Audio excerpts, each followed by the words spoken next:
All right. You know what time it is. Neil Ragnar Rockdock here with a story.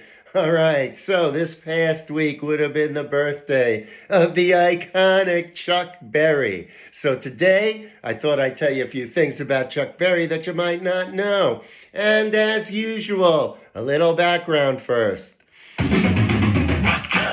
All right, so Chuck started playing guitar in his teens, and he was inspired by the style of T-Bone Walker, and he gave his first public performance while still in high school.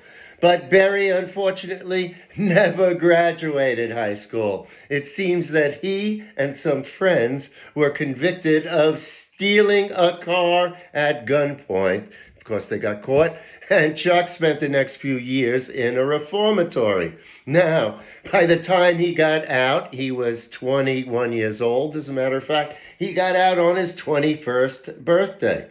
Shortly thereafter, he got married, thought he wanted to be a beautician, enrolled in a beautician school, worked various jobs, and to make some extra money on the side, of course, he was a guitar player. He started playing gigs with local bands. Now, in the early 50s, I think it was 1953, Berry started collaborating with the Johnny Johnston Trio, which began a very long-term collaboration with Johnny Johnson, the pianist.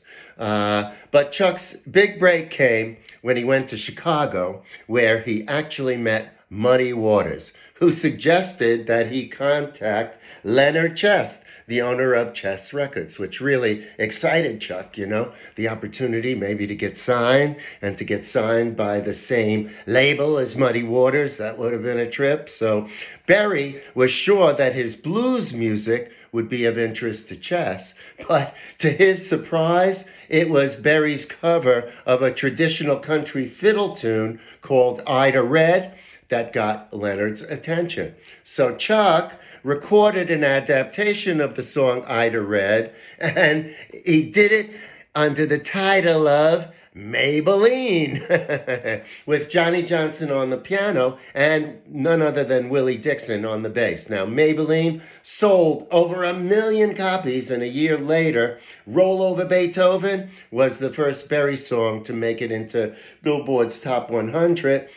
Chuck Berry and rock and roll had arrived. Okay, now, by the end of the 50s, Chuck was a high-profile, established star with several hit records. He had been in a couple of films. He had a lucrative touring career, and in addition, he was a successful businessman. He opened a racially integrated club in St. Louis called Berry's Club Bandstand, and he was also invested in real estate. But it all changed and came crashing down in December of 1959 when Berry was arrested after allegations that he had had sexual intercourse with a 14-year-old waitress, whom he then transported across state lines to work as a hat check girl at his club. Something called the Mann Act. At any rate, after a 2-week trial, Chuck was convicted and ended up spending 1.5 years in jail. Now, when he was released from prison in 1963, he wanted, of course, to return to recording and performing, and he was in luck because by then the British invasion was happening, notably the Beatles and the Rolling Stones. And we know that both groups really liked Chuck Berry's music. And so all of a sudden there was interest in his music. And then, of course, as the 60s ended and the 70s began, Chuck reached a new level of achievement when a rendition of My Ding-a-Ling became, believe it or not, his only record to become number one. All right, so now called by many the father of rock and roll, Chuck was a pioneer in both the music and attitude associated with the rock and roll lifestyle, and he successfully morphed rhythm and blues into what we now call rock and roll. All right, now according to many, the three most important contributions that Chuck Berry made to rock music were: one, his swagger. You saw how he was on stage, duck walk and everything. His storytelling lyrics, if you listen to his lyrics, some are about him or about his situations as he was growing up and whatever. And maybe most importantly, a focus on the guitar riff as the primary musical element of his songs. Now, Chuck was not technically accomplished. His guitar style, though, was really distinctive and incorporated electronic effects to mimic the sound of bottleneck blues guitarists, which influenced just about everyone who followed. All right, now I'm going to end with a funny personal story. I did get to meet Chuck Berry once. I was road manager for Edgar Winter's White Trash. This was probably in 1971, and Chuck opened for us one night. I don't remember where we are, but Chuck played, and when Chuck would play a gig, he would play with whatever local band they would give him. It was really kind of strange, but I don't remember, but it was just a vibe to see him play, whatever. He went off stage.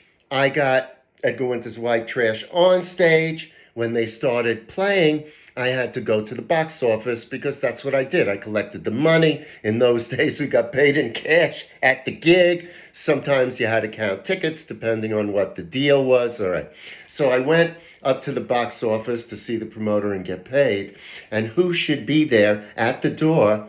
None other than Chuck Berry. I couldn't believe it, man. He was leaning against the railing. His guitar was still slung over his shoulder, and he was eating popcorn. He had a box of popcorn, eating popcorn and just sitting there. Obviously, he was waiting to get paid. And I couldn't believe it. At any rate, I introduced myself. We had a nice little chat. After a while, the door opened. Chuck went in. A few minutes later, he came out with a large wad of cash. Now, back in those days, Chuck always collected his money personally and in cash. And that was a big problem for him because in 1979, he was convicted of tax evasion and he had to serve another 4 months in prison. At any rate, Berry was among the first musicians to be inducted into the Rock and Roll Hall of Fame on its opening in '86 and was cited at that time for having laid the groundwork for rock and roll. All right. The great late Chuck Berry, man. Where would rock and roll be without him? All right, that's my story. Hope you enjoyed it. I'll have another story, 3 o'clock today, iHeartRadio, and that's about Bill Wyman, Rolling Stones. All right. What else could I tell you? You know where to find me around the internet. And as I always like to tell you, please always remember to keep on rocking. And I'll see you somewhere real soon. All right. Bye for now.